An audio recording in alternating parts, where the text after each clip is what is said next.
Hi guys, welcome to Code Bashers. Guys, in this video, I will be discussing the Gen Z Next interview experience that happened for Java role on 29th June 2022. And guys, this interview experience is for the 2023 batch students. So guys, do not miss any part of this video because since last 2 3 days, many of you have requested me to post such videos. So here I am with the video. Do not skip any part of this video. This video will be little long because the questions have been asked from variety of ranges. The questions have been asked from Java OOPS concepts, projects that were done on Spring MVC, Spring Boot. So all these type of questions were asked. Database related questions were also asked. So to know all the type of questions, please make sure that you watch this video till the end. And guys, previously also for last batch also, that is for the batch 2022, I have made many Gen Z Next interview experiences. In those there were Java developer profile also, Python developer profile also, data science profile also. So all these type of profiles I have covered for last year batch also. Last year also I have posted these type of videos. So make sure that you watch this playlist entire so that you can get a fair idea that how the questions can be asked from you in the interview. And guys, if you're new to this channel, make sure to subscribe it because many more such videos will be posted in future for Gen Z Pro also, for Gen Z candidates also, for Gen Z Next also. More such videos are in progress. So make sure that you subscribe this channel and watch this video to the end. And guys, do hit the like button if you have not done till now. So guys, now let's start this video. Okay, so guys, the date of the interview was 29th June 2022. That is yesterday only. The branch of my friend was IT. The duration of the entire interview was 50 minutes. As this is a Gen Z Next interview, so it will be of high long durations. Okay, so the role that I am discussing, the interview was for the Java based role. Okay, so first question, if you do not know, it will be introduce yourself. So guys, this is a very important question as per the interview is concerned because in this particular question, the interview wants to know that what you have done in past 2 to 3 years in engineering. So here you can include all the skills that you have learned, all the projects you have developed, all the internships, all the certifications, all the extracurricular activities, like if you were in the in dance society, anything if you were.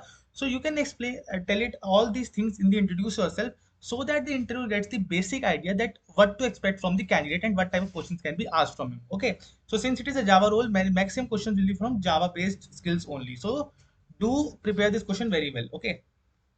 So next question was explain the OOPS concepts in Java. So guys, in any language, there are main four OOPS concepts only. That is abstraction, encapsulation, inheritance, polymorphism. Each of these concepts has been discussed in detailed video that I made earlier. So I will give you that video link in the I button so that you can get to know what are the OOPS concepts which are present in any language and what are their real life examples plus how to code them also. So all the things I have discussed in a detailed video. So this question is very important. Therefore, I have made a detailed video that how you have to answer this type of question in the interview. So a link you will find in the I button as well as in the description box. So make sure to visit it. Okay. So next question was what are the access modifiers in Java? So guys, here is the trick. See, in general languages like C++, there are only three access modifiers: private, protected, and public. These are three access modifiers in Java or any other language. Oh, sorry, in C++ or any other language. But in Java, there is one more access modifier, that is default. So if you declare a variable and you do not give it any access modifier on your own, by default it will be a default modifier. So I hope this thing is clear to you. There will be four default modifiers and they are used for declaring the functions or the variables inside a class, and they help in restricting the access to the particular classes or the packages. So I hope this thing is clear to you that there are four different access modifiers: public, protected, default, and private in Java. Okay. Next question was what are the different types of polymorphism that are present? So guys, there are two types of polymorphism: compile time polymorphism and runtime polymorphism. Compile time polymorphism can be obtained by method overloading, and runtime polymorphism is obtained by method overriding. So I hope now this question is also clear to you. I am just giving you the gist of the question, that what is the answer that you have to give to the interviewer. But again, these answers should be in detail. I am just telling you the main points that are present in the answer because this video will be very long and the main criteria of this video is to tell you the type of the questions. Answer you should prepare on your own, and in detail answer you should give in the interview. So I hope this question is clear to you. Next question is what is method overriding in Java? So as I told you that method overriding is used to implement runtime polymorphism. Okay, so what is method overriding? So first of all, if a subclass, that is the child class, has the same method as declared in the parent class, it is known as method overriding in Java. So let's just simply understand with the help of example. So here is an animal class that is a parent class. It has all these data members like data1, data2 is the data members, and move and eat is the you can say functions methods inside this class. Okay, next is the dog class. That is dog class is the child class of the animal class. That is dog class extends animal class. Okay, so this is dog class is a child class. Now this particular dog class also has the method name move. So you can see here the parent as well as the child class have the same method, that is move only, with return type also different, and the number of arguments that are passed in the method are also same. So here this can be referred to as method overriding. That is when the subclass has the same method as declared in the parent class. So in this case, move is the example. So I hope this question is also clear to you. And guys, if you have not liked the video till now, please like it. Okay. Next question is multiple inheritance possible in Java? So guys, multiple inheritance is not possible using classes. But if we use interfaces in Java, then multiple inheritance is possible. So I hope this question is also clear to you. Next question was, what is the difference between abstract class and interface? So it is a very important difference that can be asked from you as well. Okay. So abstract class have abstract as well as non-abstract methods. Now what are abstract methods? So abstract methods are those methods in which function definition is not given to us. Okay. Only we define the function, but the body of the function is not given.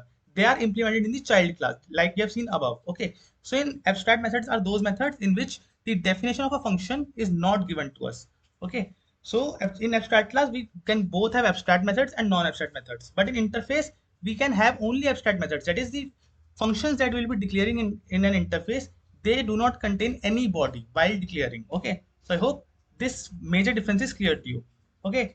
Abstract class does not support multiple inheritance, whereas interface support multiple inheritance. Again, it is a major difference between these two entities. Okay. So I hope now the difference is clear to you. And whenever a difference is asked from you in the interview, kindly give 2 to 3 points for the difference. So I hope this question is also clear to you.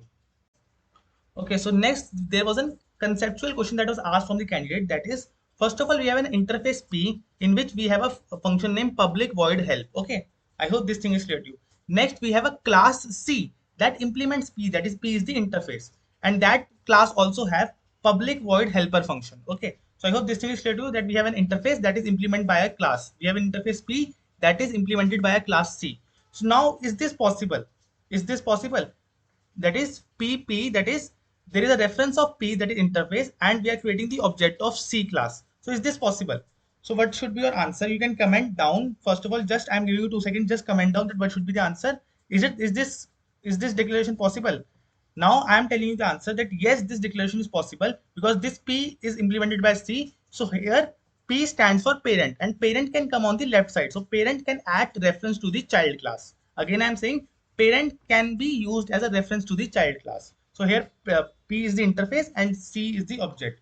So here P parent is you can see it acts as a reference to the child class. I hope this question is also clear to you. Okay, so the next question was, explain any project that you have done. So my friend has done hotel booking system. So as you all know, there is one client side, then one is user side. That is, user comes and see that what all hotels are listed, and he books the slot based on his preference. Okay, so this is what a hotel booking system, as you all know, is looking like. Okay, so next question was asked, what technologies that you used in this project. So my friend said that he used Spring MVC and database connection. As you all know, so database will be to store the timing, store the location of the hotel. So for this purpose, database is used. I hope this thing is clear to you. Next is why we use Spring MVC. So simple answer is we use Spring MVC to develop web applications. Again, I am saying that I am just giving you the major points that you can answer in these questions. But whenever these questions are asked, just answer in detail. Google them at present. Just answer them at detail in the interview. I hope this question is clear to you. Okay. Next question was, explain the basic architecture of Spring MVC. So how does entire thing works? See, web MVC is used to develop web applications that run on browser. Okay. So first of all, what happens? There is a web browser. Client is coming to web browser. He or she is doing some operations. Then a request is sent to front controller. Whenever we click on a link, a request is sent so that we can get the data. Okay. So first the request is sent to the front controller, that is known as dispatcher servlet. Okay. Then the data is transferred to the controller. Okay. Then controller, what does the controller do? The controller returns a view that has to be shown to the viewer. Okay. So then first of all, a button is clicked by a, you can understand, first of all, a button is clicked by the user. Then a request is sent to dispatcher servlet along with the data. Then the data is sent to, then it is sent to the controller. The controller returns the view on the basis of the button that has been clicked by user. So again, the controller sent the view. View means that we see on the HTML or JSP pages that we see on our browser. Then this view is sent to the web browser. So I hope this question is also clear to you. Okay, next question was, what are the functions of Spring Container? So there are main two functions only for the Spring Container: to make and manage objects at runtime. Okay. Next is for dependency injection. That is, if a class A, if a class A is dependent on the class B, then it is the role of Spring Container only to give the class A the class of B at runtime. So these are two main functions for Spring Container. I hope this thing is clear to you. Next is, what is the difference between singleton and prototype beans? So as we all know, in Spring MVC, what we do, we generally form beans, either it is on XML configuration or it is on Java configuration. We are forming beans. And what are beans? Beans are the Java classes for which we want that our IOC container, should give the object at the runtime, so that dependency injection can take place, as we have learned above. Now, what are singleton and prototype beans? Okay, so singleton bean, only one instance will be created for a single bean definition per Spring IOC container, and the same object will be shared for each request made for that bean. So let's just suppose we make a bean. What is a bean? We all know it is a Java object only, but it has been formed by the Spring container. Okay, so it is a Java object that will be given to us in singleton. A Java object will be given to us, and every time we call for a bean, then it will give us the same object which is pointing to the same reference only. That is, which is stored in the same memory location. So if we do changes in a particular object in this thing, so it will be the changes will be seen in all the objects of that bean. I hope this thing is clear to you. Whereas in prototype, whenever an object is given to us by the IOC container, every time it will be pointing to the different memory locations. So I hope this is the major difference between singleton and prototype bean, that is clear to you. Okay. Next question was, explain @request mapping annotation. So see, whenever we click on browser, there is a slash button that is given to us. So slash is given to us, like slash home is also given to us, like these type of mappings are there that are done. So the request mapping help us to map a particular functionality to the particular browser hit. Okay, so slash home, like slash home id, like these all things. So this help us in mapping. So request mapping help us in mapping these particular things that we see in the web browser to a particular data or a particular view. Okay, so I hope this thing is also clear to you. Next question was, which database you use? To simply, a project cannot be developed without using a database. Okay, so my friend said that he used MySQL. Next question was, what is the difference between truncate and delete command? So guys, delete command and truncate command, delete is a DML command and truncate is a DDL command. DML means data manipulation language and DDL means data definition language. So in truncate, what happens, when we use a truncate command on the table, all the rows are deleted. All the rows are deleted at once. But in delete command, we have the option to delete row one by one. Okay. So this is a major difference between delete and truncate command. Truncate command is obviously fast because it deletes all the rows at once, whereas delete command is little slow because we have the option of deleting one row at a time, as well as we can delete only one row also. So I hope this particular difference is also clear to you.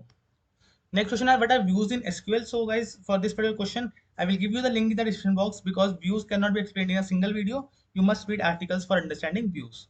So I will give the link in the description box. The last question of this video was, why you want to join Cognizant. So again guys, if you are joining any company, then you must know that what are the technologies that are used, why you want to join Cognizant, what are the positive news that are around Cognizant, how is the work life balance, how is the work culture. So all these things you can tell to the interviewer in the positive manner, that it has good work life balance, it has good culture, good technology it is working on, I will be growing in this company, so therefore I want to join Cognizant. So these are all the questions that are asked from this candidate. And guys, please like this video and comment down that you want more such videos. I will be happy to make those videos. So guys, please hit the subscribe button if you have not till now, because many more videos will be posted in future. Thank you for watching this video.